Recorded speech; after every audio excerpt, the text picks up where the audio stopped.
and go with him into difficulty and danger without their having any fear. You could almost, and sometimes I have looked at them this way. In fact, the more I use the I Ching, the more I look at it this way. You could almost look at them as like spells, in a sense. Not only telling you the situation of the times, but also giving you an understanding of the power inherent in the times that can be opened up and used and harnessed by the superior person or sage. So it's almost like all of time, there's magic in it, and the opportunities within are like little folds that if you can get under, you can gain access to the next room or just development in general as you develop on the path of the work.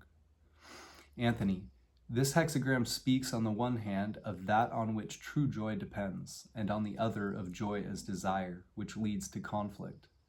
The essence of true joy is inner stability.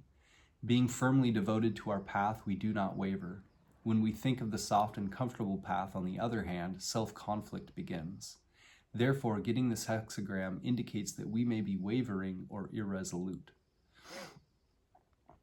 I will say also, Benabel Wen was talking about in one of her videos how each of the hexagrams, and I think even included the trigrams, have a power behind them, if you will, or a force or a spirit, an essence to them that you can start feeling out like an energy. And once you sense those all, it becomes easier to get a little bit more grip on what's happening with all of this stuff. I know it's a lot of information, but to saturate yourself in it eventually, I think, has a great effect. Judgment. A cheerful attitude serves the will. The superior man shares his thoughts and feelings, or, psychologically interpreted, observes, weighs, and integrates his thoughts with his feelings.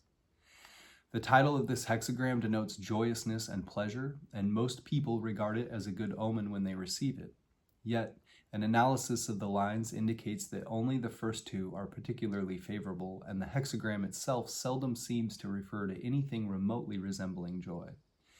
In a typical oracle consultation, the lessons to be learned from the figure are the differences between self-indulgence and maintaining emotional stability in one's conduct of the work, which always demands a firm control over one's effects.